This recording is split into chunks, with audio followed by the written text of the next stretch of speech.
Tanggal 31 Maret, hari ke-91.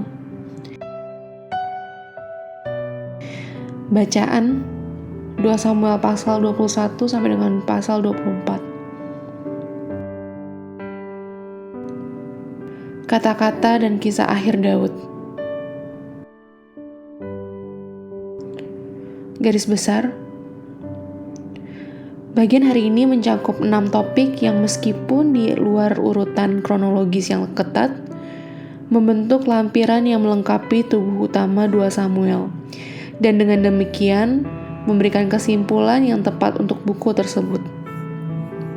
Topik-topiknya mencakup kelaparan yang sangat parah yang dikirim untuk penghakiman atas perlakuan Daud terhadap orang Gibeon yang ia lakukan dengan sumpah untuk melindunginya, pasal 21 ayat 1-2, serangkaian perang dengan Filistin, tampaknya menjelang akhir kehidupan Daud, pasal 21 ayat 15-22, Mazmur yang indah tentang pembebasan dan pujian, termasuk kata-kata terakhir Daud, pasal 23 ayat 1-7, daftar keberanian orang-orang kuat Daud dengan satu tambahan yang mengejutkan, Uria, pasal 23 ayat 39, sensus yang penuh dosa, tampaknya dimotivasi oleh kesombongan, pasal 24 ayat 1-10, dan hukuman berat oleh wabah yang mengikutinya.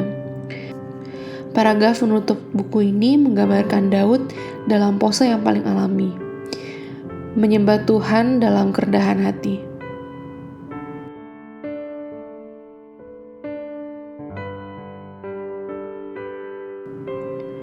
Renungan harian.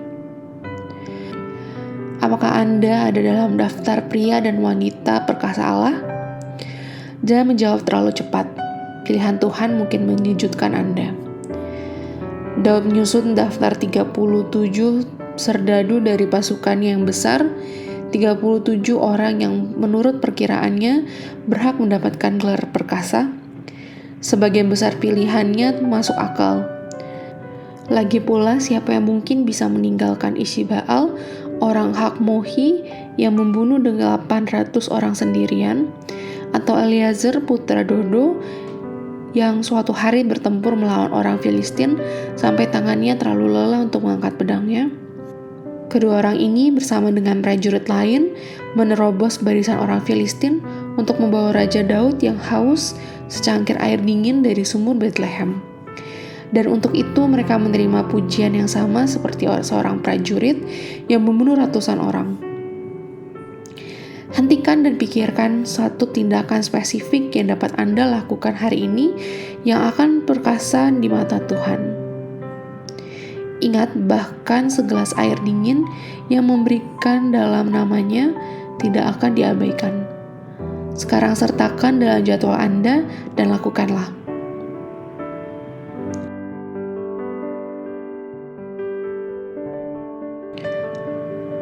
Seseorang tidak bisa menjadi lebih besar dari jumlah orang-orang yang diperhatikannya.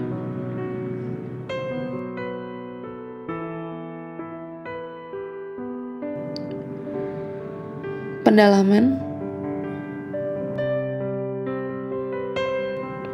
Mazmur dari pemazmur 2 Samuel pasal 22. Buku-buku Samuel dibuka dengan lagu lepasan Hana dan mereka ditutup dengan karya Daud. Yang terakhir adalah sedikit variasi dari Mazmur pasal 18. Pendahuluan yang mengidentifikasikannya sebagai nyanyian pembebasan yang disusun pada hari Tuhan menyelamatkan Daud dari Saul dan musuh-musuh lainnya.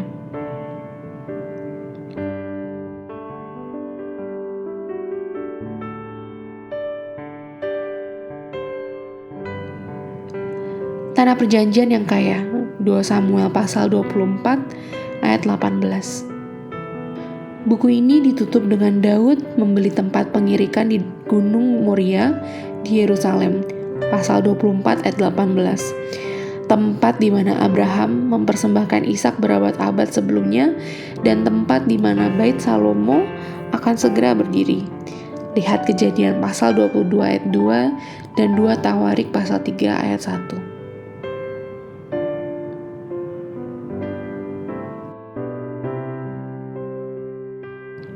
Amin. Tuhan Yesus memberkati.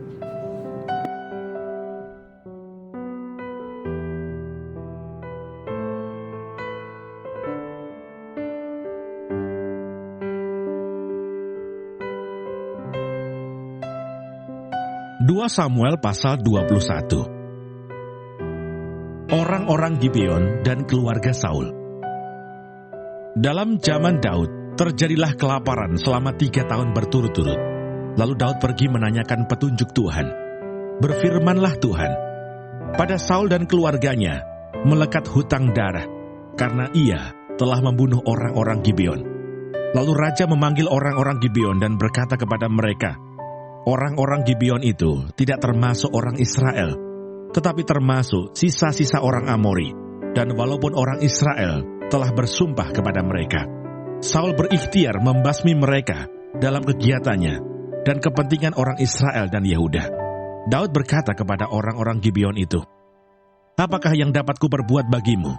Dan dengan apakah dapat kuadakan penebusan, supaya kamu memberkati milik pusaka Tuhan? Lalu berkatalah orang-orang Gibeon itu kepadanya, bukanlah perkara emas dan perak urusan kami dengan Saul serta keluarganya. Juga bukanlah urusan kami untuk membunuh seseorang di antara orang Israel. Tetapi kata Daud, apakah yang kamu kehendaki akan kuperbuat bagimu? Sesudah itu berkatalah mereka kepada raja, dari orang yang hendak membinasakan kami dan yang bermaksud memunahkan kami, sehingga kami tidak mendapat tempat dimanapun di daerah Israel, biarkanlah diserahkan 7 orang anaknya laki-laki kepada kami, supaya kami menggantung mereka di hadapan Tuhan, di Gibeon, di bukit Tuhan. Lalu berkatalah raja, aku akan menyerahkan mereka. Tetapi raja merasa sayang kepada Mephiboset bin Yonatan bin Saul, karena sumpah demi Tuhan ada di antara mereka, di antara Daud dan Yonatan bin Saul. Lalu raja mengambil kedua anak laki-laki Rispa binti Aya yang dilahirkannya bagi Saul, yakni Armoni dan Mephiboset, dan kelima anak laki-laki Merab binti Saul yang dilahirkannya bagi Adriel bin Barsilai orang Mehola itu. Kemudian diserahkannyalah mereka ke dalam tangan orang-orang Gibeon itu. Orang-orang ini menggantung mereka di atas bukit di hadapan Tuhan. Ke-7 orang itu tewas bersama-sama. Mereka telah dihukum mati pada awal musim menuai, pada permulaan musim menuai jelai. Lalu Rispa binti Aya mengambil kain karung dan membentangkannya bagi dirinya di atas gunung batu. Dari permulaan musim menuai sampai tercurah air dari langit ke atas mayat mereka. Ia tidak membiarkan burung-burung di udara mendatangi mayat mereka pada siang hari, ataupun binatang-binatang di hutan pada malam hari. Ketika diberitahukan kepada Daud apa yang diperbuat Rispa binti Aya, gundik Saul itu, maka pergilah Daud mengambil tulang-tulang Saul dan tulang-tulang Yonatan anaknya dari warga-warga kota Yabes Gilead yang telah mencuri tulang-tulang itu dari tanah lapang di Betsan, tempat orang Filistin menggantung mereka. Ketika orang Filistin memukul Saul kalah di Gilboa, ia membawa dari sana tulang-tulang Saul dan tulang-tulang Yonatan anaknya. Dikumpulkanlah juga tulang-tulang orang-orang yang digantung tadi, lalu dikuburkan bersama-sama tulang-tulang Saul dan Yonatan anaknya di tanah Benyamin, di Zela, di dalam kubur Kis ayahnya. Orang melakukan segala sesuatu yang diperintahkan raja. Maka sesudah itu Allah mengabulkan doa untuk negeri itu. Peperangan melawan orang Filistin.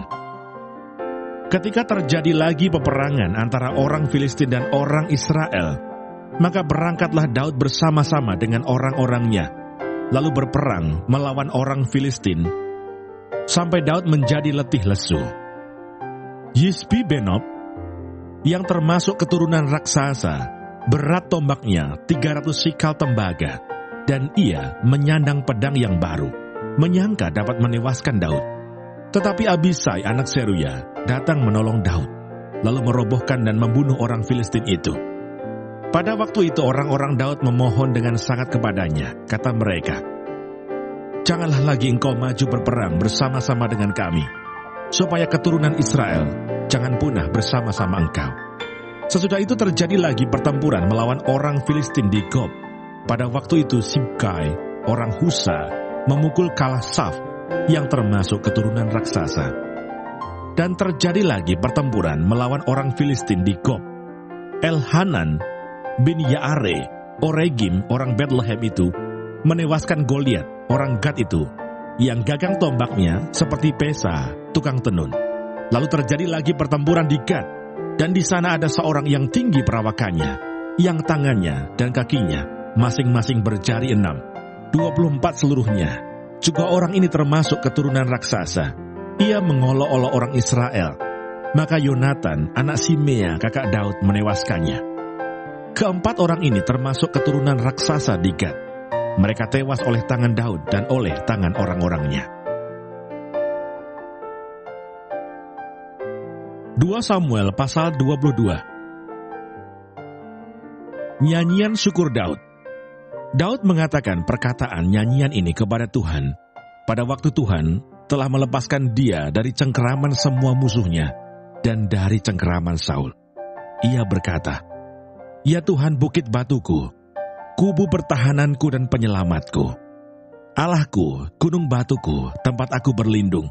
Perisaiku, tanduk keselamatanku, kota bentengku, tempat pelarianku, juru selamatku. Engkau menyelamatkan aku dari kekerasan. Terpujilah Tuhan, seruku, maka aku pun selamat daripada musuhku. Sesungguhnya gelora-gelora maut telah mengelilingi aku. Banjir-banjir jahanam telah menimpa aku. Tali-tali dunia orang mati telah membelit aku. Perangkap-perangkap maut terpasang di depanku. Ketika aku dalam kesesakan, aku berseru kepada Tuhan. Kepada Allahku aku berseru, dan ia mendengar suaraku dari baitnya. Teriakku minta tolong masuk ke telinganya. Lalu bergoyang dan bergoncanglah bumi. Dasar-dasar langit gemetar dan bergoyang, oleh karena bernyala-nyala murkanya. Asap membumbung dari hidungnya. Api menjilat keluar dari mulutnya. Bara menyala keluar daripadanya. Ia menekukkan langit lalu turun. Kekelaman ada di bawah kakinya. Ia mengendarai kerub lalu terbang, dan tampak di atas sayap angin. Dan ia membuat kegelapan di sekelilingnya menjadi pondoknya. Air hujan yang gelap, awan yang tebal. Karena sinar kilat di hadapannya, bara api menjadi menyala. Tuhan mengguntur dari langit yang maha tinggi, memperdengarkan suaranya. Dilepaskannya panah-panah, sehingga diserakkannya mereka, yakni kilat-kilat, sehingga dikacaukannya mereka. Lalu kelihatanlah dasar-dasar laut. Alas-alas dunia tersingkap karena hardikan Tuhan, karena hembusan nafas dari hidungnya. Ia menjangkau dari tempat tinggi mengambil aku, menarik aku dari banjir. Ia melepaskan aku dari musuhku yang gagah, daripada orang-orang yang membenci aku, karena mereka terlalu kuat bagiku. Mereka menghadang aku pada hari sialku, tetapi Tuhan adalah sandaran bagiku. Ia membawa aku keluar ke tempat lapang. Ia menyelamatkan aku, karena ia berkenan kepadaku. Tuhan memperlakukan aku sesuai dengan kebenaranku. Ia membalas kepadaku sesuai dengan kesucian tanganku. Sebab aku tetap mengikuti jalan Tuhan dan tidak menjauhkan diri dari Allahku sebagai orang fasik. Sebab segala hukumnya kuperhatikan, dan dari ketetapannya aku tidak menyimpang. Aku berlaku tidak bercelah kepadanya dan menjaga diri terhadap kesalahan. Karena itu Tuhan membalas kepadaku sesuai dengan kebenaranku, sesuai dengan kesucianku di depan matanya. Terhadap orang yang setia, engkau berlaku setia. Terhadap orang yang tidak bercela, engkau berlaku tidak bercela. Terhadap orang yang suci, engkau berlaku suci. Tetapi terhadap orang yang bengkok, engkau berlaku belat-belit. Bangsa yang tertindas engkau selamatkan, tetapi matamu melawan orang-orang yang tinggi hati, supaya mereka kau rendahkan. Karena engkaulah pelitaku ya Tuhan, dan engkau menyinari kegelapanku. Karena dengan engkau aku berani menghadapi gerombolan. Dengan Allahku, aku berani melompati tembok. Adapun Allah jalannya sempurna. Sabda Tuhan itu murni. Dia menjadi perisai bagi semua orang yang berlindung padanya. Sebab siapakah Allah selain dari Tuhan? Dan siapakah gunung batu selain dari Allah kita.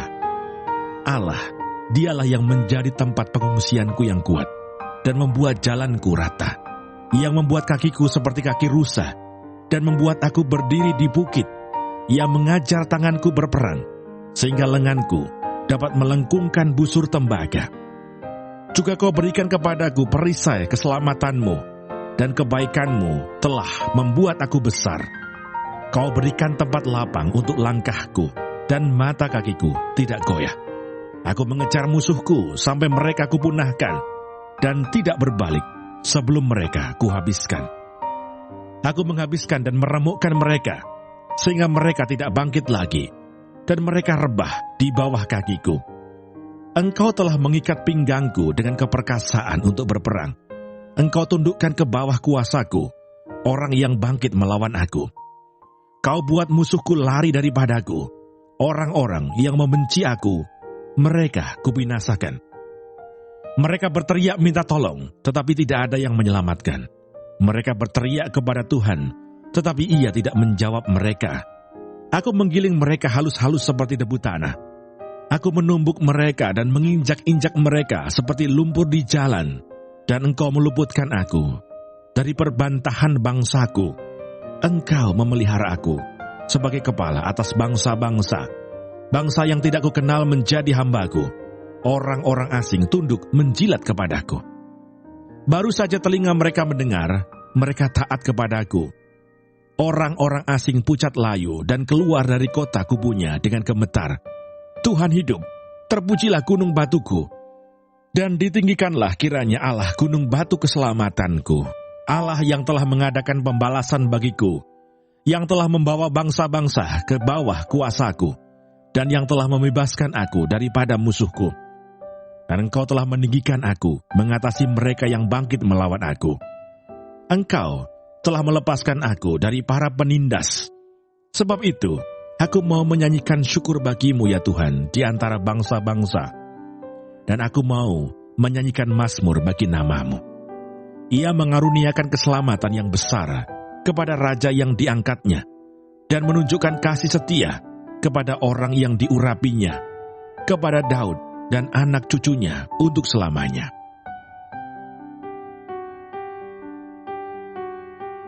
Dua Samuel pasal 23. Perkataan Daud yang terakhir. Inilah perkataan Daud yang terakhir. Tutur kata Daud bin Isai, dan tutur kata orang yang diangkat tinggi, orang yang diurapi Allah Yakub, pemazmur yang disenangi di Israel. Roh Tuhan berbicara dengan perantaraanku, firman-Nya ada di lidahku. Allah Israel berfirman, gunung batu Israel berkata kepadaku, apabila seorang memerintah manusia dengan adil, memerintah dengan takut akan Allah, ia bersinar seperti fajar di waktu pagi. Pagi yang tidak berawan, yang sesudah hujan membuat berkilauan rumput muda di tanah. Bukankah seperti itu keluargaku di hadapan Allah? Sebab Ia menegakkan bagiku suatu perjanjian kekal, teratur dalam segala-galanya dan terjamin. Sebab segala keselamatanku dan segala kesukaanku, bukankah Dia yang menumbuhkannya? Tetapi orang-orang yang durusila, mereka semuanya seperti duri yang dihamburkan. Sesungguhnya, mereka tidak terpegang oleh tangan. Tidak ada orang yang dapat mengusik mereka, kecuali dengan sebatang besi atau gagang tombak, dan dengan api mereka dibakar habis. Pahlawan-pahlawan Daud. Inilah nama para pahlawan yang mengiringi Daud. Isibal, orang Hakmoni, kepala Triwira, ia mengayunkan tombaknya melawan 800 orang yang tertikam mati dalam satu pertempuran.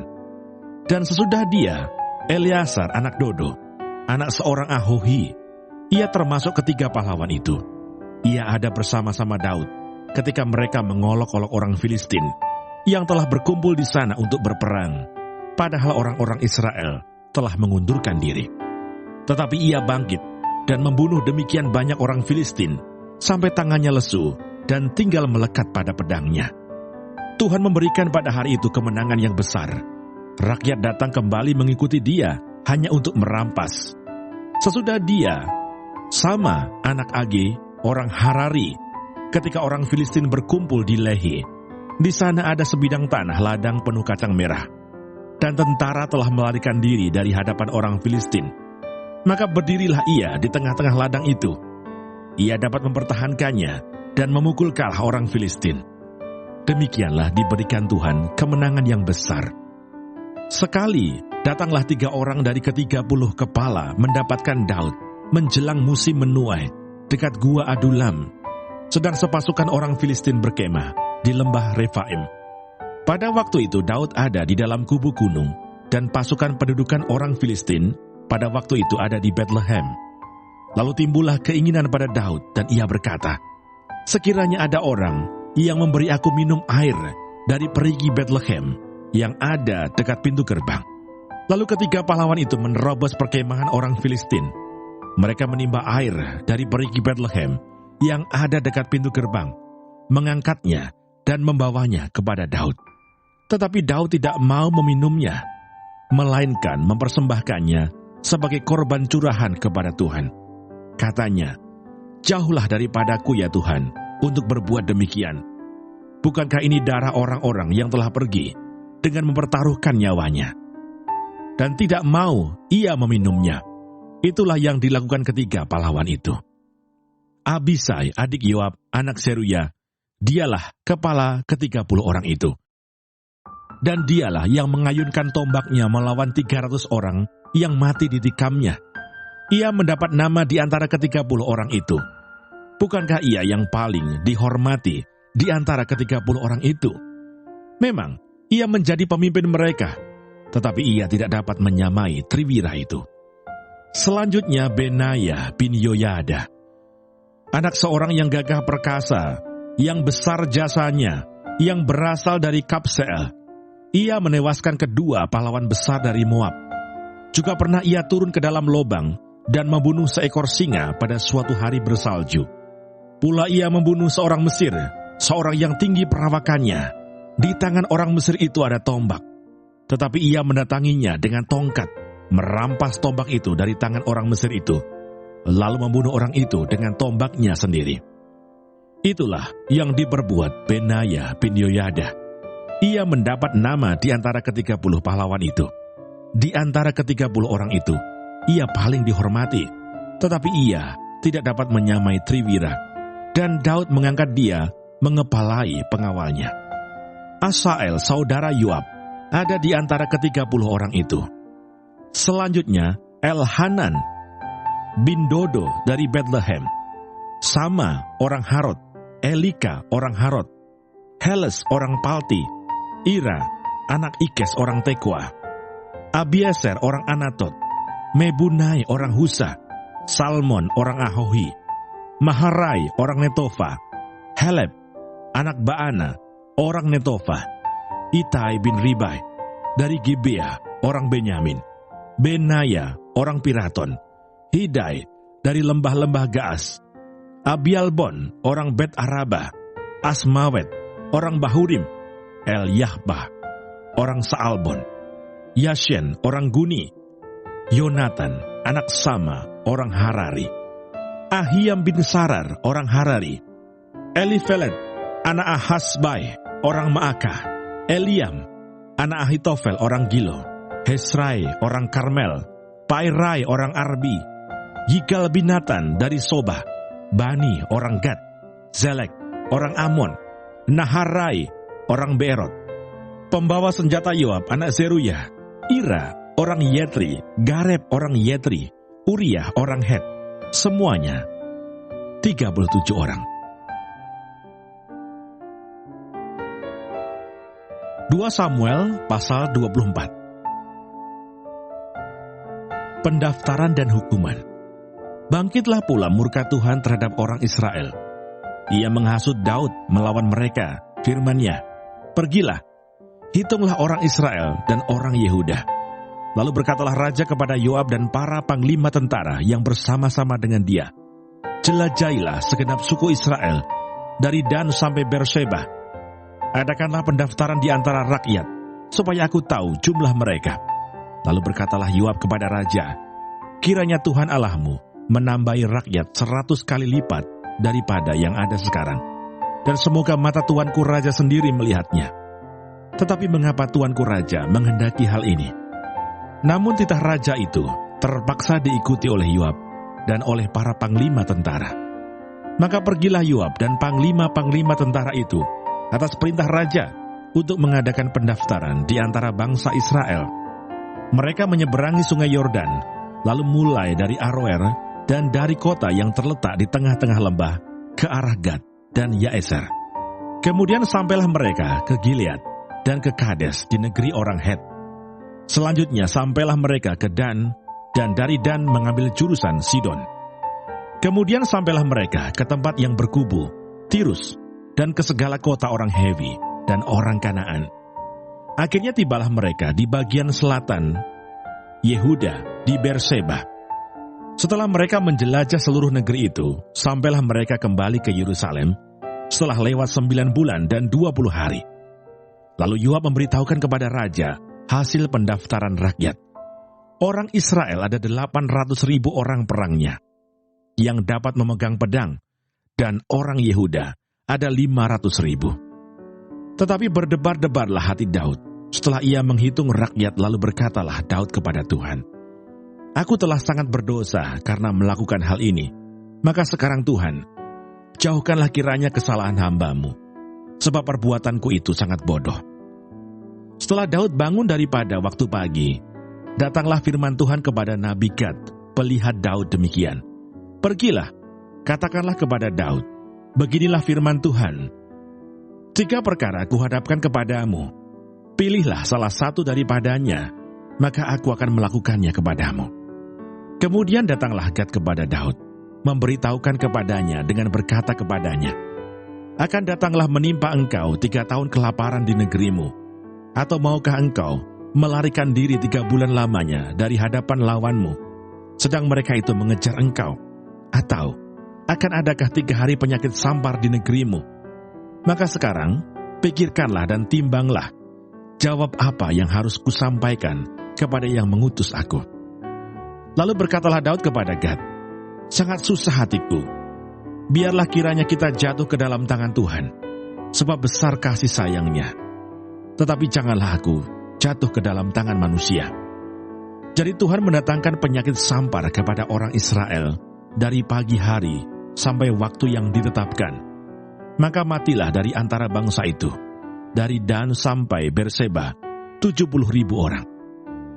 Ketika malaikat mengacungkan tangannya ke Yerusalem untuk memusnahkannya, maka menyesallah Tuhan karena malapetaka itu. Lalu ia berfirman kepada malaikat yang mendatangkan kemusnahan kepada bangsa itu, "Cukup, turunkanlah sekarang tanganmu itu." Pada waktu itu malaikat Tuhan itu ada dekat tempat pengirikan Araunah, orang Yebus. Dan berkatalah Daud kepada Tuhan, ketika dilihatnya malaikat yang tengah memusnahkan bangsa itu demikian, "Sesungguhnya aku telah berdosa, dan aku telah membuat kesalahan. Tetapi domba-domba ini, apakah yang dilakukan mereka? Biarlah kiranya tanganmu menimpa aku dan kaum keluargaku." Mezbah didirikan dekat Yerusalem, tulah berhenti. Pada hari itu datanglah Gad kepada Daud dan berkata kepadanya, "Pergilah, dirikanlah mezbah bagi Tuhan di tempat pengiripan Araunah, orang Yebus itu." Lalu pergilah Daud sesuai dengan perkataan Gad, seperti yang diperintahkan Tuhan. Ketika Araunah menjenguk dan melihat raja dengan pegawai-pegawainya mendapatkannya, pergilah Araunah keluar, lalu sujud kepada raja dengan mukanya ke tanah. Bertanyalah Araunah, "Mengapa tuanku raja datang kepada hambanya ini?" Jawab Daud, "Untuk membeli tempat pengirikan ini daripadamu, dengan maksud mendirikan mezbah bagi Tuhan, supaya tulah ini berhenti menimpa rakyat." Lalu berkatalah Araunah kepada Daud, "Baiklah tuanku raja mengambilnya dan mempersembahkan apa yang dipandangnya baik. Lihatlah, itu ada lembu-lembu untuk korban bakaran, dan eretan-eretan pengirik, dan alat perkakas lembu untuk kayu bakar. Semuanya ini ya raja, diberikan Araunah kepada raja." Araunah berkata pula kepada raja, "Kiranya Tuhan Allahmu berkenan kepadamu." Tetapi berkatalah raja kepada Araunah, "Bukan begitu, melainkan aku mau membelinya daripadamu dengan membayar harganya, sebab aku tidak mau mempersembahkan kepada Tuhan Allahku korban bakaran dengan tidak membayar apa-apa. Sesudah itu Daud membeli tempat pengirikan dan lembu-lembu itu dengan harga 50 shikal perak. Lalu Daud mendirikan di sana mezbah bagi Tuhan dan mempersembahkan korban bakaran dan korban keselamatan. Maka Tuhan mengabulkan doa untuk negeri itu, dan tulah itu berhenti menimpa orang Israel.